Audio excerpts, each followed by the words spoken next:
Hello, everyone. You guys, I want to thank you all for joining us this Friday for another episode of Facebook Live. Please let us know where you're from. How are the holidays are treating you?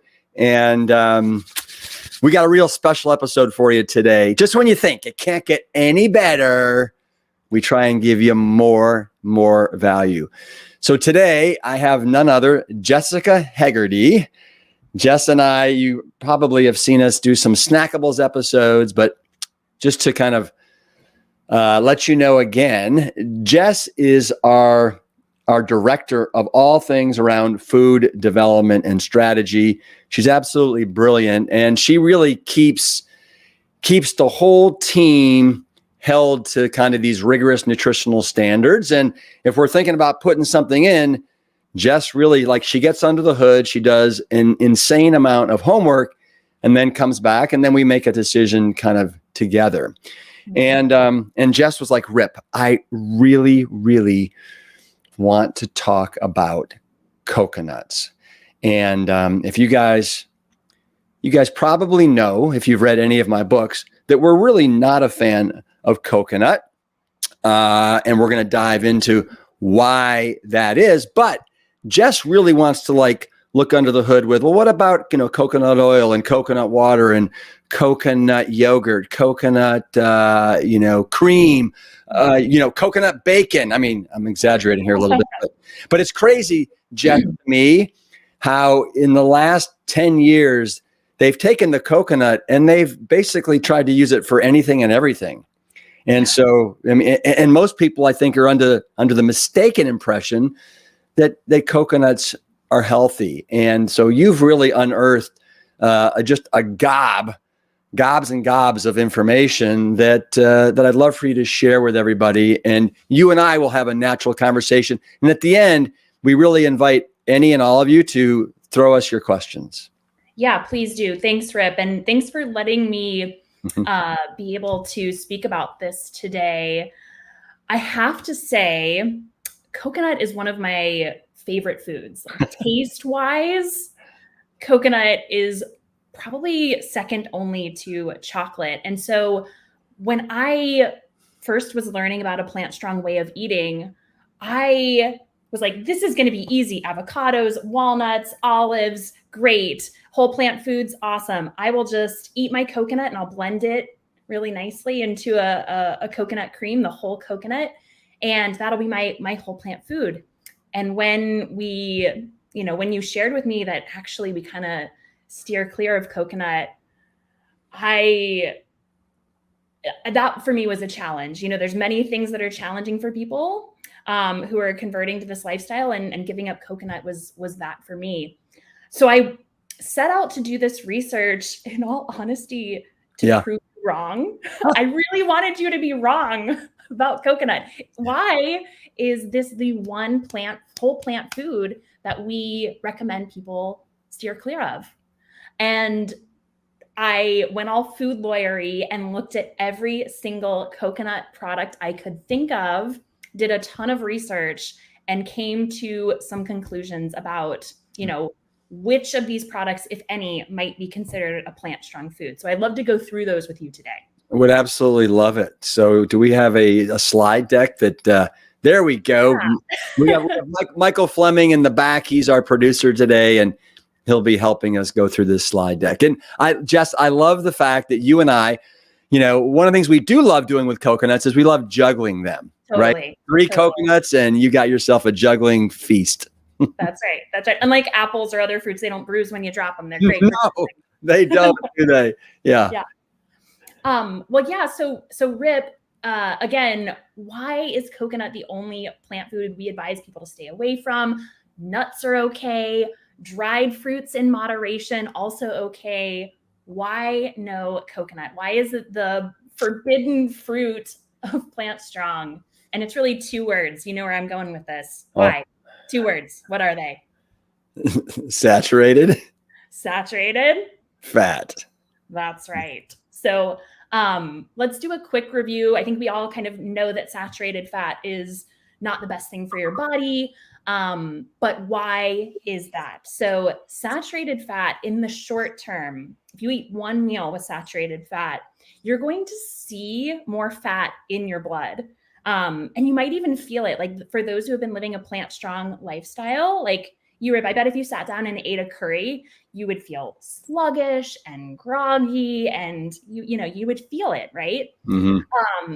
Over time, we know that saturated fat can increase your LDL cholesterol. How do we know the difference between LDL cholesterol, and HDL cholesterol? How do you remember which one's good, which one's bad? Oh, for me, it's easy. The L just represents lethal. That's right. That's how I do it too. Maybe I learned that from you. So it contributes to elevating that LDL, lethal density lipoprotein cholesterol. It also contributes to atherosclerosis, right? Hardening of the arteries. You see plaque buildup. It increases the risk of heart disease, of course, which we know is the #1 killer of men and women in America. Increases the risk of stroke, diabetes. Saturated fats, of course, cause insulin resistance, and then also cancer, right? So saturated fat is really bad for your body. And it turns out it's also, because it's bad for your body, bad for your brain. So it increases the risk of Alzheimer's and dementia. And that's actually proportional to the amount that you consume. So there was a dose response analysis that showed that for every 4 grams of saturated fat consumed daily, you increase your risk of Alzheimer's by 15%.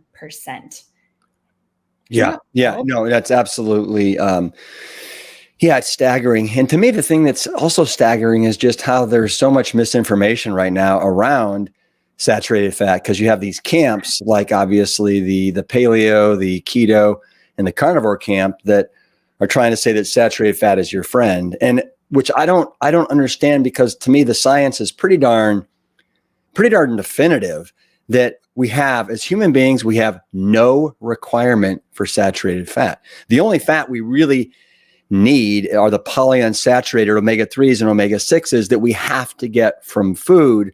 Otherwise, saturated fat, you know what?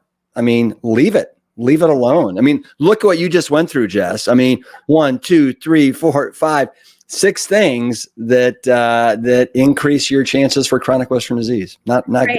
Yeah. Right. And some people might not care if they're a little bit overweight, or if they don't have energy, or, maybe their cholesterol's a little high. But when it comes to your brain, like that's your personality and, how you think and how you live your life. Like that's something, if you're not motivated by your body, steering clear of saturated fat because of the risk it can have, the negative impact it can have on your brain, that's a good motivator for a lot of people. And just look at the research from Dean and Aisha Shirzai, right, out at Loma Linda. And, the fact that we have now almost 50% of us, when we get to the age of 80, that are having some form of dementia or Alzheimer's, to me, is in large part because of the standard American diet that is so heavy in the saturated fats that you can't steer clear of saturated fat if you're eating red meat, chicken, fish, if you're eating dairy products, and obviously coconut. That's right. And 4 grams of saturated fat, again, that increase your risk of Alzheimer's by 15%. That's like half a macaroon. That's like nothing. 4 grams of saturated fat is nothing. Is that a day? Is that a day? 4 grams a day? Okay. Yeah. So eating half a macaroon per day is going to increase your risk of Alzheimer's by 15%. I mean, Jess, I know firefighters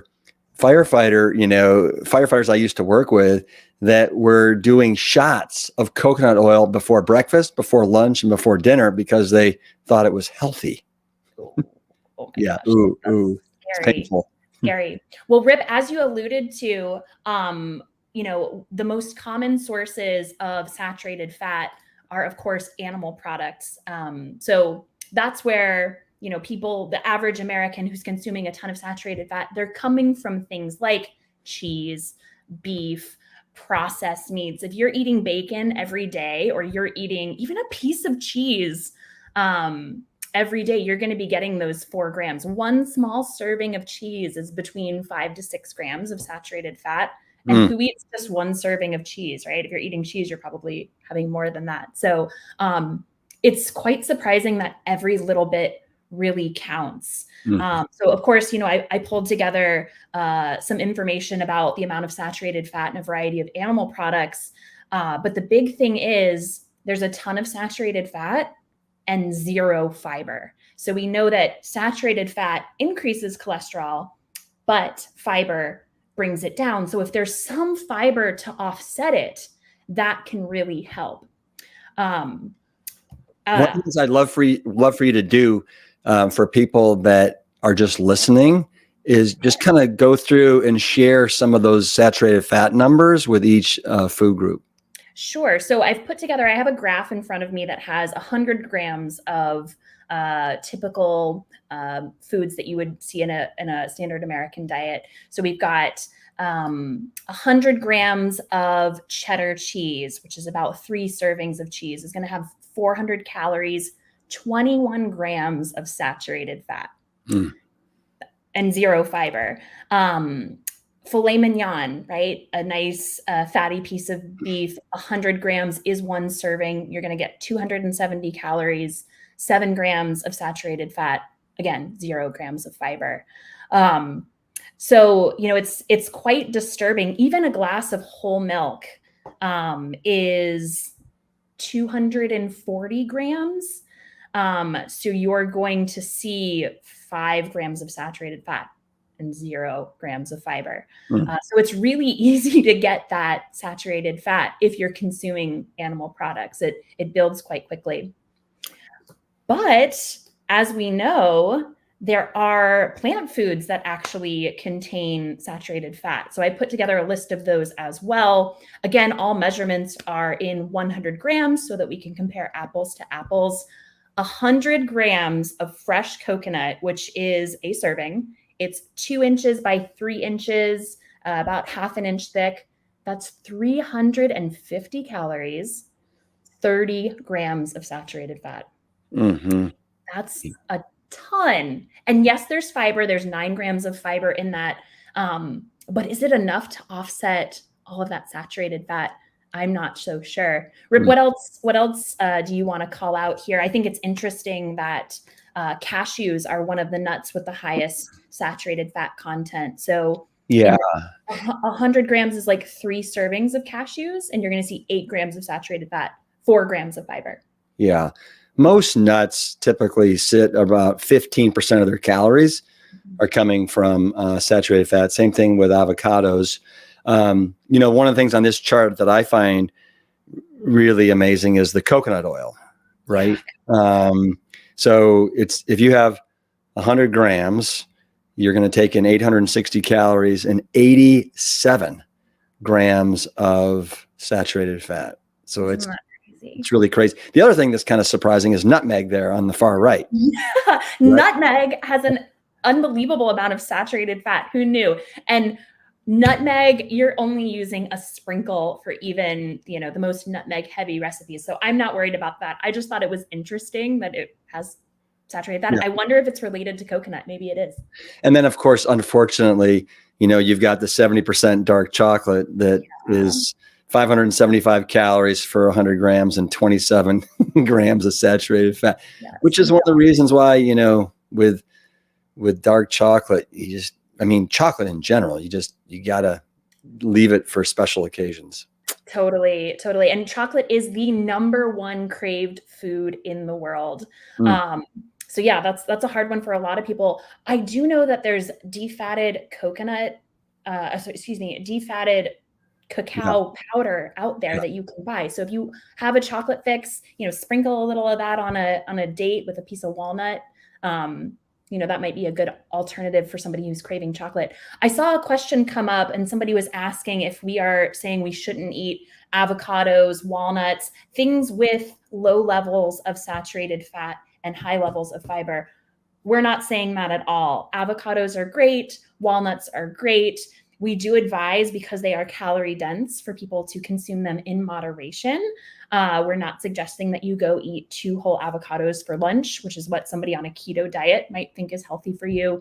But no, the high fiber content in those foods offset any negative impacts from those lower amounts of saturated fat. But coconut with 30 grams of saturated fat per serving, I mean, I want to see 60 grams of fiber before I call that a healthy. And let me add just to that, is that I think everybody that's listening, you probably know where you are as far as your health. And if there's any concerns with, for example, type 2 diabetes, with heart disease, maybe you've had a brush across the bow with cancer. You know, I was interviewing John McDougall yesterday, Jess, and he said that, like, with his heart patients, and the same thing with my father, obviously, he's like, they don't know moderation with nuts and avocados. So know yourself, know what your health goals are, and then act accordingly. But you know, it's a spectrum depending upon where you are. And Jess and I were, you know, our numbers are great. We've been doing this for a long time, and we can get away with a little bit more than maybe some other people that need to be a little more judicious. That's right. That's right, Rip. Yeah. We've had some morning meetings. You see, I eat a plate of berries and a slice of avocado toast, you know, thin spread on a whole grain Ezekiel English muffin. That's what I eat every morning. But to your point, you know, I'm physically active and I really don't deviate from a plant strong diet, hardly ever. Yeah. So yeah, that's a great point. So as I said at the beginning of this episode, I researched the heck out of this, went all food lawyery, and I'm really disappointed to report to you that unfortunately coconuts are truly saturated fat bombs.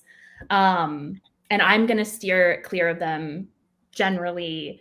Here's the study that did it for me. So there was a study out of Singapore that measured endothelial function of participants who ate saturated fat from rice and coconut.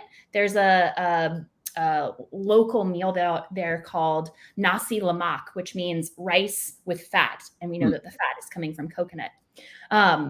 So half the participants ate nasi lemak and half the participants ate an equivalent saturated fat meal from McDonald's. Now, the study didn't indicate what they ate, but we can assume it was likely beef, cheese. If it was something off the breakfast menu, maybe it had some eggs. And the arterial reaction from the coconut rice dish was as bad as McDonald's.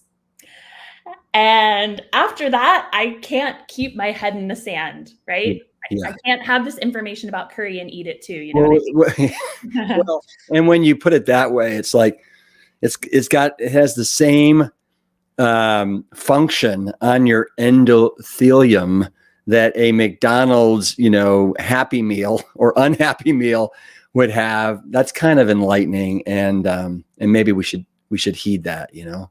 Yes. And I see someone's asking for the link to the study. I'm happy. We'll put that in the show notes. Yeah.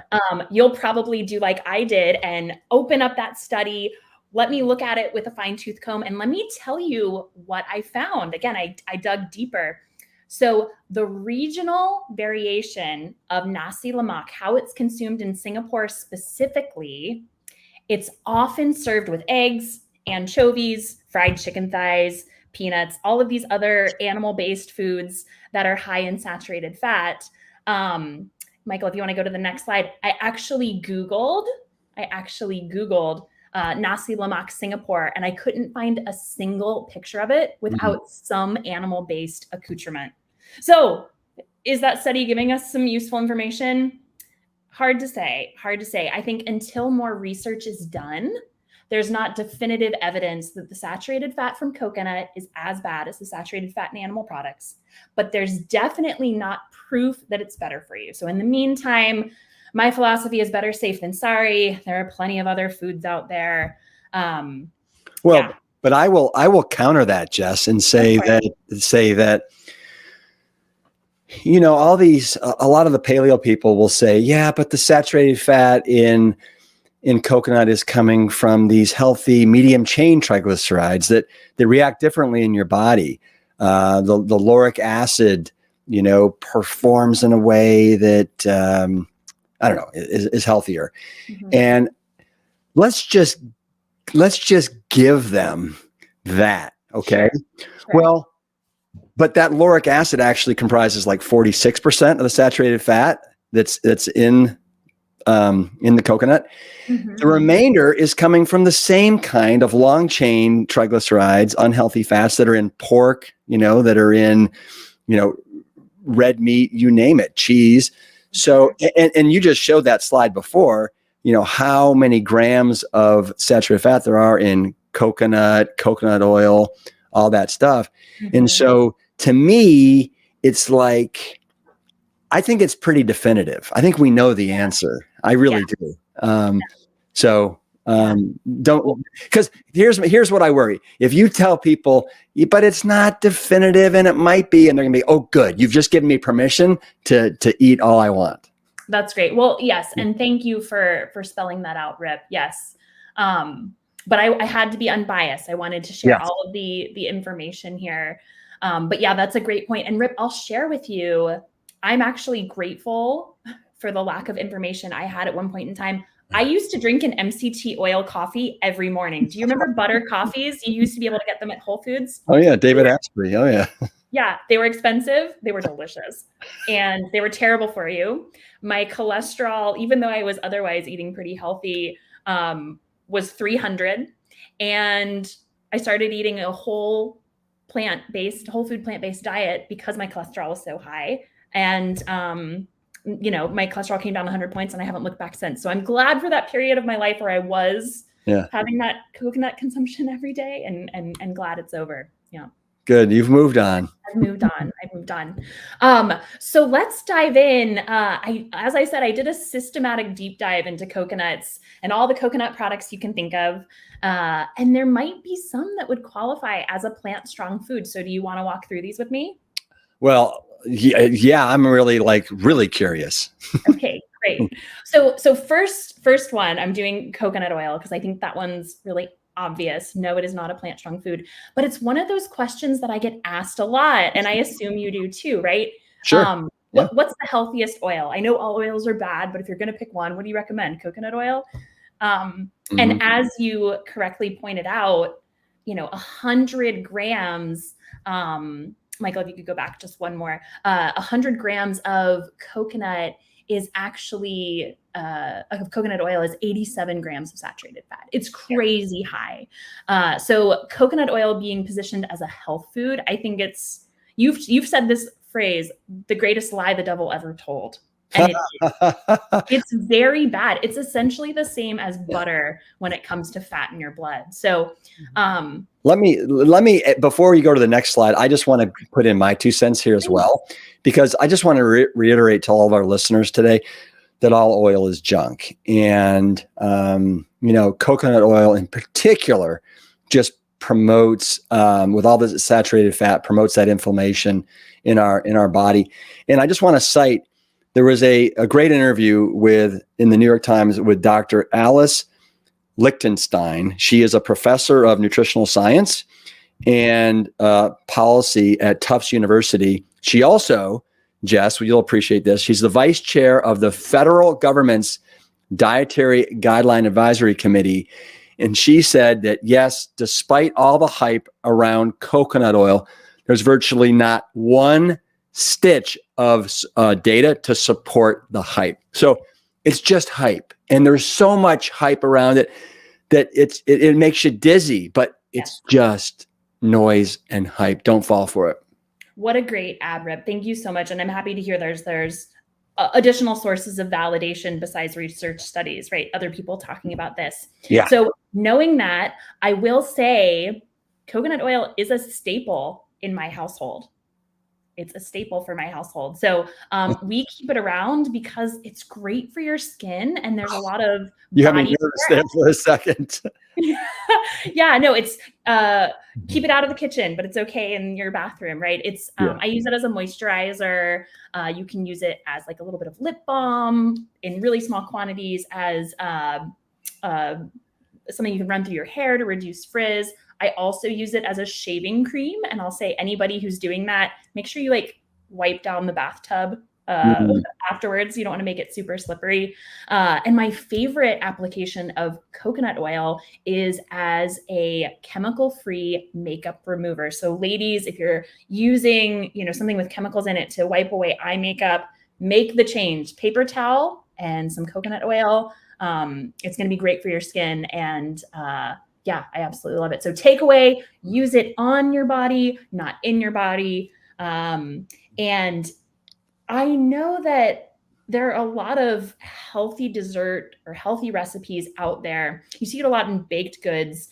The recipe's otherwise great, but it uses coconut oil. So for those who might be looking for an alternative, yeah, what can you do, right?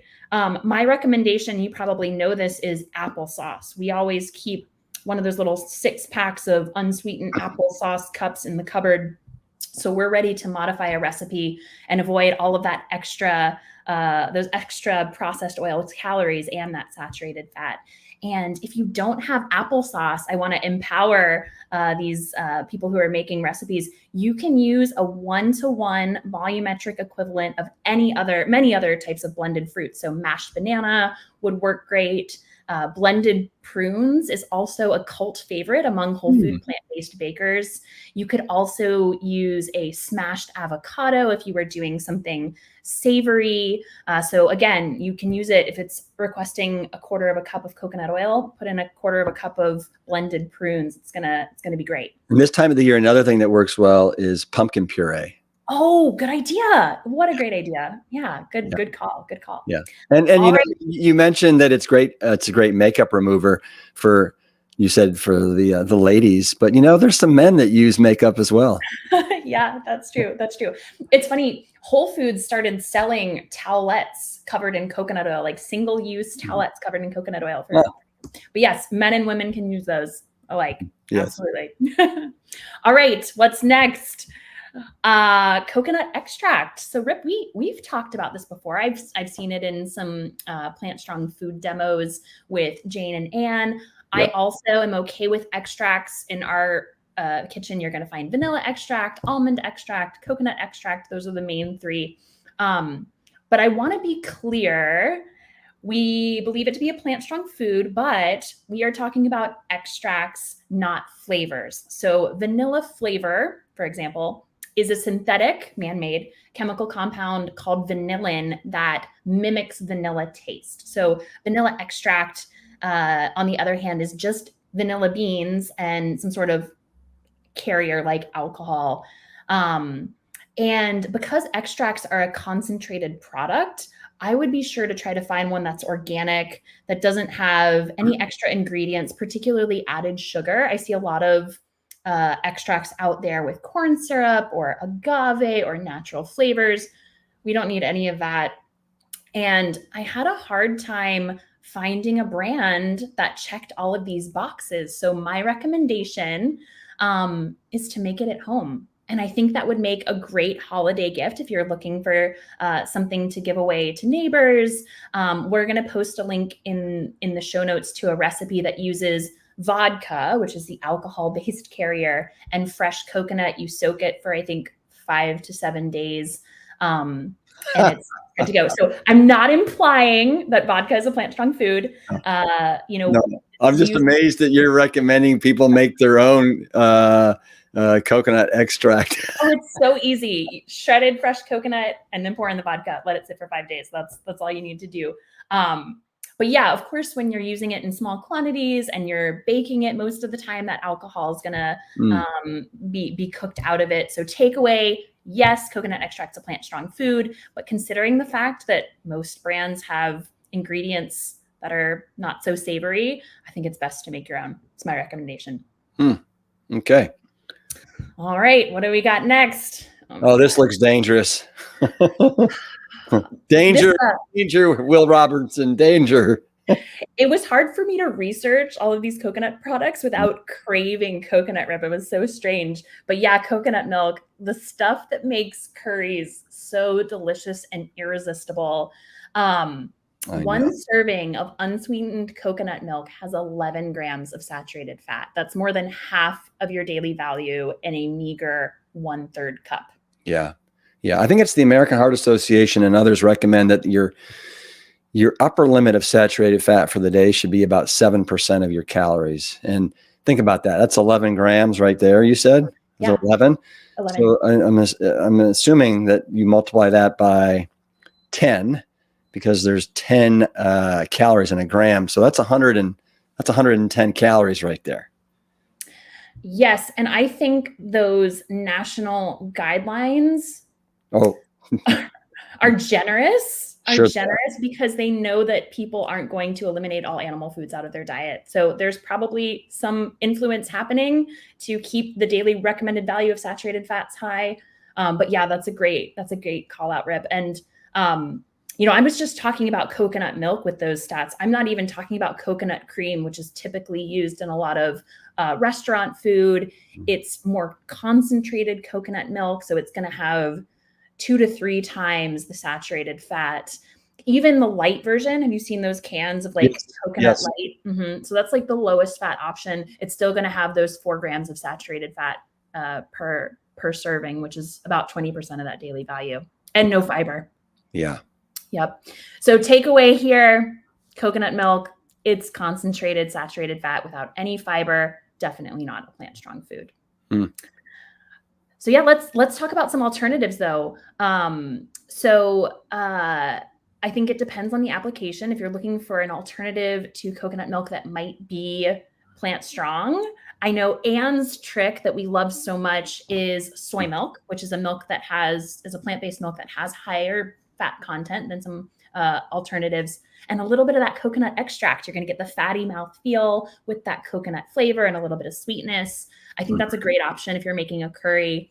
One thing that we do in our household is we use a little bit of nut butter. So cashew is the smoothest and the mildest. Also sunflower seed butter, that might be a good option. Depending on the dish, you might also want to use tahini or peanut butter. Those flavors could play nicely. Another one, potatoes, right? Like a super creamy baked Yukon Gold that you just blend the crap out of, or a Japanese sweet potato. We love those. Blending those up really nicely would give a creamy texture. And if you're really going for something healthy, I would recommend beans, something like a ready-to-eat creamy cannellini bean or red lentils, right? Yeah. Plenty of options out there. We don't need the coconut milk. We definitely don't. Is there such a thing as a non-fat coconut milk? I just saw somebody post about it. Oh, if there's one out there, please post the link to it. We'll check it out later. I'd love to see that. I wonder what it would taste like though. I know. Yeah. Well, probably coconut water. Probably coconut water. So that was just regarding canned coconut products. We also see in the refrigerated section coconut milks. It's a really common dairy alternative. Is this a plant strong food? Still no. It's got the same amount of saturated fat as whole milk, actually, about 4 grams per cup, again, with no fiber. So takeaway, is it healthy? No. Is it plant strong? No. Yeah. Is it environmentally and ethically friendly? Totally. But yeah, not a plant strong food. So if you're looking for an alternative to coconut milk, like what like a Silk brand or some sort of refrigerated milk, any other plant-based milk is going to have less saturated fat. Even the creamiest, most concentrated plant-based milks out there, Rip, I'm thinking about Elmhurst, cashew, right? We know cashews have one of the highest amounts of saturated fat of any nut.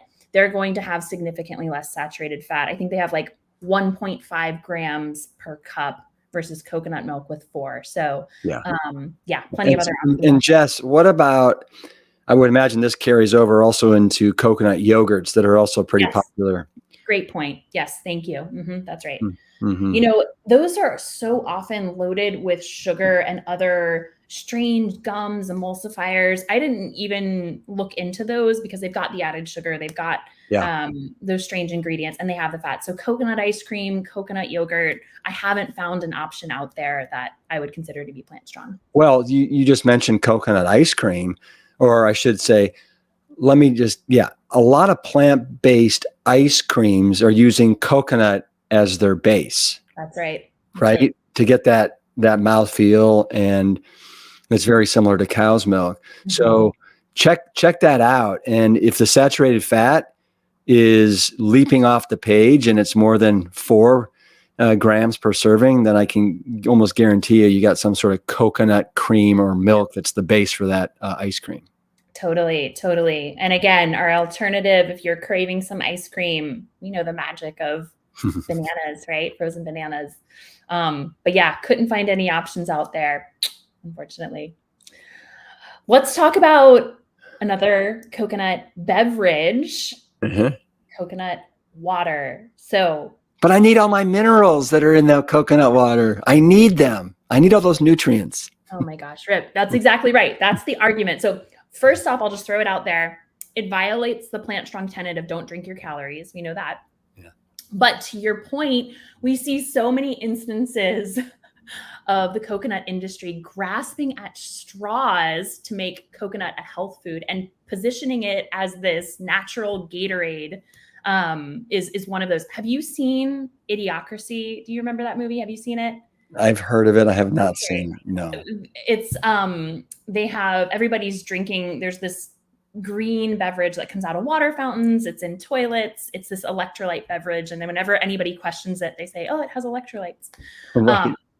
But yeah, so what are electrolytes, right? The coconut industry talks about coconut water. It has electrolytes. It's a health food. What are electrolytes? So they are, and Rip, I'm sure you probably know this, those essential minerals that are vital to key functions in the body. So things like sodium, calcium, potassium.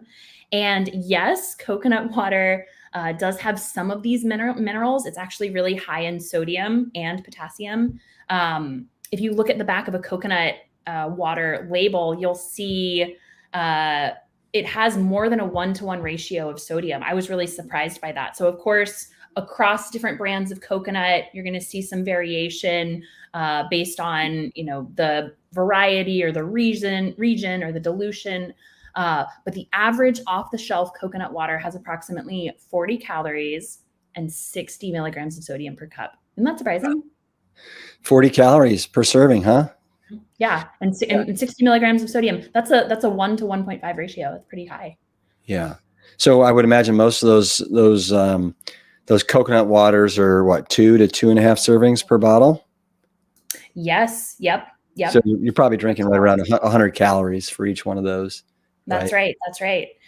The other thing that's interesting is they're crazy high in potassium, which can be a good thing, I guess, if you're drinking a little bit. But if you're someone who's living with like reduced kidney function, either from type 2 diabetes, or maybe you've had a kidney removed, that coconut water goes down fast. You get that flood of potassium. It can be bad news. So yeah, it has electrolytes. And now that I know what electrolytes are, I'm not really impressed. Right. Can you name a whole plant food that doesn't have electrolytes? No, it's kind of inherent there in the plant. One of the things this is making me think, and I'd love to hear everybody who's listening, your thoughts, if you could put them into the chat. But so we've talked about how the coconut has more saturated fat really than any other food on the planet. It's the one plant food that we really very thoughtfully stay away from. But why did nature put it there? What was the reason for something that has this much fat, saturated fat? It comes in that crazy shell. There's got to be a reason. I have an answer. Oh my God, I'd love to hear it. Yeah, I think I have an answer. Here's my hypothesis. I think it is a whole plant food with a ton of fiber that would balance all that saturated fat if you eat the shell. I bet there's a ton of fiber in that like brown, like kind of rough outer shell. If you can eat the shell, I bet there's a really good fiber balance in there that might make me consider it to be more aligned to a plant strong lifestyle. That's my hunch. I'll look it up later. And also, like, look where they grow. I mean, they grow typically in tropical climates, right? That's right. And where you probably can grow fruits and vegetables, and there's used to be fishing. And anyway, something to ponder. Yeah, definitely. Something to ponder. I love these questions, Rip. That's great. So the takeaway here, electrolytes aside, there's no definitive evidence that coconut water or sports drinks, I'm going to kind of throw them under the bus too, rehydrate you better than water. So I think about athletes who are drinking coconut water, right?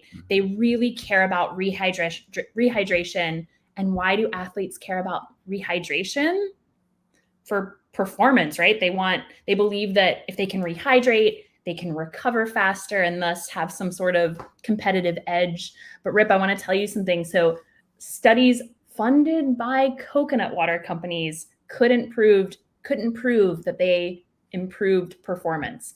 So coconut water performed as well as a traditional sports drink, but neither was as good as water. Isn't that interesting? That is really interesting. Yeah. Now, I will say, I will make the argument that when you're out there on a bike, on a run, doing something for more than an hour, it is important to have something besides just water to fuel yourself. But that's for another discussion. Yeah, another discussion for sure. And let's look into it a little bit more for those endurance athletes. Yeah. Let's dive into that. But our takeaway for the average person consuming, working out or not, is coconut water a healthy beverage? Nah, it's sugar water with maybe some essential minerals that you can easily get elsewhere, right? So don't drink your calories, steer clear of coconut water. My recommendation for those who are working out a lot is after you exercise, drink lots of water and eat whole plant foods. You're going to replenish those electrolytes. So if you're looking for calcium, have a cup of soy milk or some sesame seeds. Rip, aren't oranges also really high in calcium? Am I remembering that correctly? No, oranges, yes. Oranges, absolutely. So that soccer mom who was bringing the orange slices to the soccer game, she was onto something. That's the way to do it. But the other thing we want to do after we work out is we want to replace our glycogen stores. We have like a golden 20 minutes when if we can take in some nice carbohydrates, our glycogen stores are like just super open and super receptive to receiving this and storing it for the next workout. That's great to know. Wow, a 20-minute window. 20-minute. Good to know. Yeah. That's not enough time to like get home and prepare a meal. You got to have something ready to go. Yeah. Ideally, right. Yeah. So before we move on, I'd like to also call out for those who are just drinking coconut water, not as like a sports drink alternative, but because they want some sort of flavorful beverage, I'm going to recommend something with proven health benefits, right? Something like a green tea with a squeeze of lemon, or a black tea with some peaches infused in there, or hibiscus tea with muddled berries. I think any of those would be a great alternative if you're looking for flavor. Wow. And didn't we just launch some teas like yesterday? Maybe. What? Yeah. But yeah, we did it. We did it for those who don't want to drink their calories, but want some additional flavor, whether it's iced or hot. We developed some functional teas that we're really proud of. So yeah, that's a great point. Sourced directly from Sri Lanka. Some of the best tea at the perfect elevations in very, very fair worker conditions. We really did our research on this one and feel super proud about it. Yes, we did. And some of those unique ingredients, I think about the one I'm most excited to be getting in is the gooseberry green tea. So, I'm a fan of amla, one of the most antioxidant rich compounds in the world. And we've got it in our green tea. So that'll be part of my afternoon ritual for sure. Mm-mm. All right. So I think we have just 2 or 3 more coconut products to go through. So hang in there, and then we'll take your questions. Rip, coconut sugar, right? I think you even asked me about that. Yeah, I did. Is that a plant-strong food? Because I could see coconut sugar maybe, but maybe it's just like any other sugar. So let's start by talking about where coconut sugar comes from. So it's actually, there's an incision made in a coconut, the trunk of a coconut tree, and liquid sap is extracted, and it's boiled and boiled and boiled and boiled until most of that water has evaporated. So it's concentrated sweetness without any fiber to curb the impact you're going to see to your blood sugar. It doesn't have fiber to make you feel full. It's not going to blunt those blood sugar spikes. It's not going to have the fiber to carry those phytonutrients. Remember, nutrients are bound to the fiber. It's very similar to maple syrup in my mind. It's less processed than something like traditional sugar. It has some nutrients, and maybe we can make some small exceptions in small quantities if it's very low on the ingredient list. But my thought is, why? Why do we need to do that when there's other better options out there? Do you know where I'm going with this? I do. Yeah. I love, if you guys don't know this about me, I try to put dates in everything. I love whole dates. I love date powder, which is dried pulverized dates. So that's our recommendation for an alternative. You don't need coconut sugar, just use some date powder. And some people might say, isn't date powder also concentrated? Sure, to a degree. Yeah, it's concentrated in the same way that dried fruits might be are concentrated. But it does have all of that great fiber from dates. We know that dates are one of the most fiber-dense foods that we know of.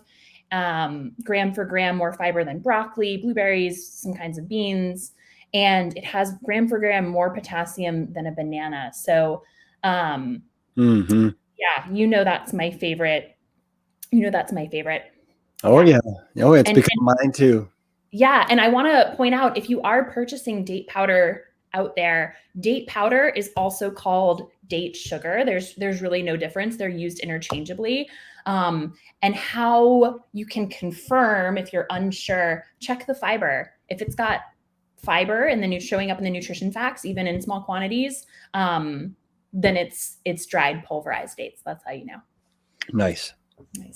All right, moving on. Coconut meat. Surely fresh coconut meat, like the whole plant food, is considered plant strong, right? No.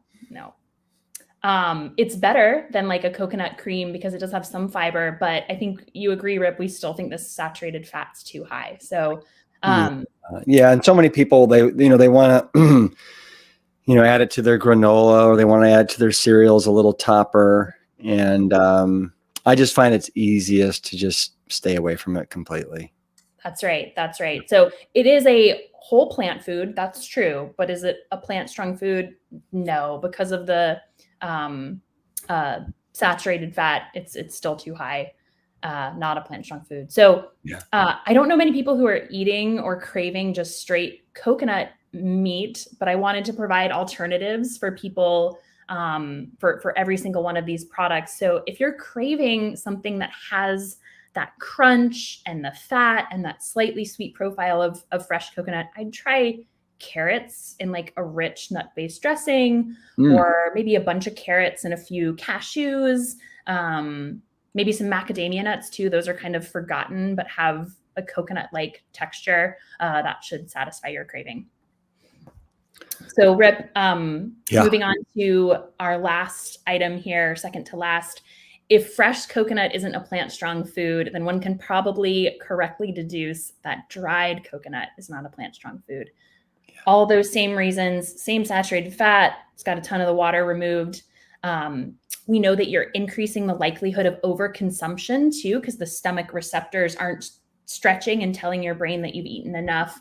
You're eating a really calorie-dense, high saturated fat food. And of course, that's not what we're going for. So more alternatives, if you want to put it in that granola that you were talking about or use it as a topper, I would use those macadamia nuts. They've really got a nice crunch and kind of like a rubbery resistance, very similar to coconut. So that would be my suggestion. And I know that the most common application I've seen of shredded coconut is as a key ingredient in macaroons, right? Those little coconut mound cookies. I found some recipes online for carrot cake macaroons that use shredded carrots with almond flour and raisins. So I'm eager to try that. I think that might be a good option. Jess, let me jump in for a sec, because we're getting a lot of people wondering about the macadamia nuts, and I figured that might happen. Yes, they are. Let's just call a spade here. All nuts are high in fat, right? Doesn't matter if it's almond, if it's walnut, if it's pistachios. They're all somewhere between 80 to 90% fat, and this is why you've got to know yourself. You've got to know your health condition. And maybe you want to stay away from all nuts, right? Maybe you can do 1 ounce or 2 ounces a day. But I can tell you, we don't have macadamia nuts in our house because they would go too quickly. They are like little balls of butter. I mean, they truly are. And like, as you said, they've got this crazy mouthfeel and texture.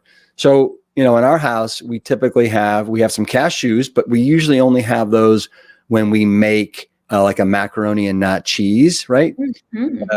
As a substitute for the cheese. And then we also have walnuts. And those are, for the most part, the only nuts we have. I mean, we also have some almond butter for the kids on the sandwiches. But so I knew that the macadamia nuts would elicit a certain response. And so just know yourself and be careful. Thanks, Rip. Thanks for bringing that up. And yes, knowing yourself is really important. And looking at, again, 100 grams of macadamia nuts, 12 grams of saturated fat, 9 grams of fiber, compared to coconut that was 30 grams of saturated fat to 9 grams of fiber. So are we saying to go eat your fill of macadamia nuts? Absolutely not. Might it occasionally be a good substitute if you really need coconut? I'd say, evaluate for yourself. That's right. Yeah. So Rip, we were talking about coconut shreds and how they still have a lot of the saturated fat, and thinking creatively, I wondered if there was a way to remove some of that saturated fat, but retain all of that healthy fiber, right? If there was a better ratio of saturated fat to fiber, I might consider it to be a plant-strong food. And I think about the foods out there, like the defatted products like PB2, right? That's something that we've talked about before. Single ingredient, defatted, roasted peanuts. That's all that's in there. Or TVP, right? There's some clean texturized vegetable proteins out there that are just 100% defatted soy flour. So if the fat's extracted, they're still going to have all that fiber. They're still going to have all that protein. From a nutrition standpoint, they're great. What if we did that to coconut? And come to find out, are they doing it? Yes. Oh, yes. So their coconut flour is on the market, and it makes sense that you have all these companies who are making coconut oil and coconut cream and coconut milk.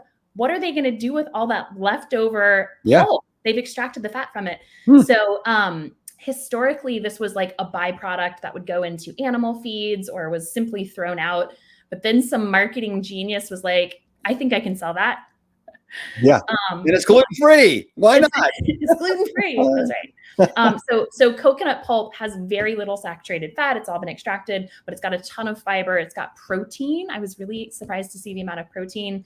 It's dried at low temperatures, ground into a fine powder, and then it's put in a resealable bag, and we buy it as a fancy specialty item from Whole Foods. So let's take a look at the nutritional. So here's a Bob's Red Mill coconut flour. 2 tablespoons is a serving, 1 gram of saturated fat, 6 grams of fiber, 3 grams of protein. And, I was pretty impressed with this ratio. Michael, if you want to go to the next slide. So we see that coconut flour for 100 grams has 13 grams of saturated fat and 33 grams of fiber. I like that balance so much better. And I'm happy to report, Rip, that there was actually research done on defatted coconut specifically, and it was shown to have a cholesterol lowering effect. So knowing this, looking at the ratios, we go where the science takes us, right? Is coconut flour a plant-strong food? I don't know. I'm still confused. Is it? I think so. Yeah. I think the verdict Well, should read plant strong food, coconut flour. Jess thinks so. well, Um, so I would like to experiment with that and see if it can make a good, be part of a base for a gluten-free pancake waffle mix. yeah. That might be nice. So let's experiment with that and see if it passes the our Plant Strong sniff test. Let's do it. Let's do it. So takeaway here, low in saturated fat, high in fiber, coconut flour has a good amount of protein and is proven to have a positive impact on cholesterol. Jess thinks it's a plant strong food. I think it's a great option for those who are gluten-free. I think it, you can't use it as a 1-for-1. Take caution. It's really absorbent, so you can't use it as a 1-for-1 substitute in baked goods. You need to add more liquid. You need to sift it, but it does impart this subtly sweet taste that I think would be great for pancakes. You could also use it as a breading, right? I've seen it used in recipes for like air fried cauliflower wings, which would be interesting. So yeah, in summary, we've looked at this from all angles, and based on current research, coconut and coconut byproducts are not plant-strong foods, with 2 exceptions: coconut extract, preferably one that you make at home, and defatted coconut flour. So unfortunately, no curries for me. If there's more studies done and we find, something else based on that, Rip will be Good the luck. first to Good know. luck. Good luck. I think you're really fishing. You're arguing for your limitations here. Yeah. Tell me this, Jess. I've seen in the chat box a lot of people are wondering about coconut aminos. Oh. And my gut tells me there's nothing wrong with coconut aminos, but I'd have to look at the Nutrition Facts panel and dive into that. Maybe you could do a little bit of that right now while we're here. Well, but what Jess, I'm going to look for. yeah. No, I was just going to say, thank you for delving in and looking into all the different iterations of coconut and if they're, if they qualify as plant strong products or not. And I think it's really interesting what your investigative skills have once again unearthed. Thanks, Rip. I appreciate that. And yeah, just a quick check for those who were curious about the aminos. They don't have any fat. It's 0 grams. I think it would be an acceptable alternative salt that might have some trace nutrients that might be more beneficial. I would just caution people, particularly if you have a heart condition, try to make sure that you're not putting a ton of this super salty, basically soy sauce alternative in whatever it is you're cooking. I would monitor the sodium. I don't think the fact that it's coming from coconut is anything that is cause for concern. Everybody's saying that the slide is a little bit incorrect. I think it's because you had the check marks on the ones that and the X ones. Michael, can you go back to that? No, you said you have the check mark next to coconut shreds and coconut. Sorry, it is. Man, people are so good. Great job. Yes. Yeah. Coconut shreds, not a plant strong food. Yeah. Coconut flour, defatted, is a plant strong food. Michael, if you're going to use these for like some social media or something, I'll send you an updated version that has those ones. Thank you. Thank you, Clara D and Catherine and everybody else that noticed that. Thank you. Jess, we're getting close to our hour here, but would love if anybody can throw any questions out there now that we can pay 100% attention to the chat room. Jess, what coconut product or products do you currently have in your home besides the coconut oil for your makeup remover? We've got some coconut water. Thank you for your honesty. We got some coconut water. Yeah. We haven't burned through it all since we've fine-tuned and done all the investigation here though. So it's lingering coconut water.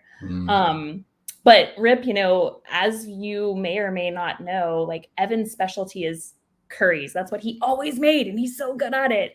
But yeah, no more head in the sand curries. Well, but I want to. So knowing Evan, everybody, I want you to know that Jess's husband is like this rocket scientist. He's so brilliant, and he also carries over his brilliance into food as well. He's an amazing chef, and Jeff and Evan make such an amazing couple. But I bet you if anybody can make a curry work without actually using, coconut milk, it's Evan. He does. And we use those nut butters, and we use soy milk and coconut extract. Yeah. Did we see any questions come in? Yes. So Nancy is concerned, Jess, your skin is an organ and it will absorb the coconut oil. That's a really great point. To be honest with you, Rip, if I'm using it as a moisturizer on my lips, I'm very careful not to ingest it. I don't even want those trace amounts. So yes, your skin is an organ. It's true. I'm not worried about it getting into my blood though, which I think is the biggest issue, but maybe I'll look into that. So Mike wants to know, is coconut water not a good hydration? I would say, Mike, you know what? Even if it is, it's just empty calories, right? It's just sugar water, as Jess said about 5 times. Just do water. And then if you want to flavor it, take a little lemon, lime, strawberry, or something like that and put it in there. Yeah. Yep, that's right. Let's see here. What are good non-dairy dry milk options that would be useful for cooking and baking? Do you see it? I do. Robert, my recommendation for you would be to hop on Amazon. There are a number of brands that have reconstitutable plant-based milk powders. I think of brands like Joy, Joi. There are a number of them on Amazon. That's where I would do. They've got cashew, they've got oat, they've got almond, all great options. What about, so Michael Botko says amla in your green tea, ? Yes, amla, aka Indian gooseberry, is the gooseberry in our gooseberry green hot tea. An antioxidant powerhouse. Amla is incredible. We should do a Facebook Live just on amla, Rip. I'll be ready for that. It's incredible. Yeah. All right. Do you have any recommendations for yogurt if coconut is a no-no and the nuts are high in fat? Yes, I do. Marley, I love how interactive. I remember you from previous episodes. My recommendation is a soy-based yogurt that you make from home using soy milk that only contains soybeans and water. So there's a really easy stovetop recipe where you can use half a carton of any yogurt with a whole 32-ounce container of soy milk. It's a recipe from my mother-in-law, and it's this incredible protein dense, pure soy-based yogurt. So recipe coming. Yeah. Judy wants to know if the teas are organic. That would be a great question for our COO. They are not organic, but they are single origin from one place.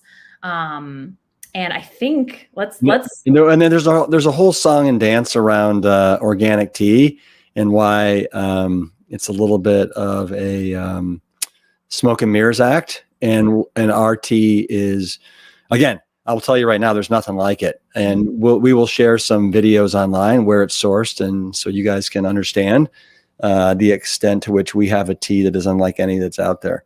I want to end, Jess, just reading this from Kathy Sloan, and then we got to hop. But Kathy says, I love curry too, and think that Ann and Jane taught me about soy milk and coconut extract in place of coconut milk. I am not a big lover of coconut, but my bestie seems to gravitate to anything high in saturated fat. It's so hard to watch since she has all of the food-related diseases. I'm hoping to show her your slides to show her the health risks. Thanks for all this information. Couldn't agree with you more. Jess, you brought it as usual. This, so much great information because like Kathy said here, we want to remove the wool that's over people's eyes and shine the light onto all things coconut. Definitely. Yes. And thank you, Kathy, and good luck. Yeah. All right, Jess, will you hit me with a little Plant Strong fist bump there? Hey, everybody, you guys have a fantastic weekend. And as always, keep it plant strong.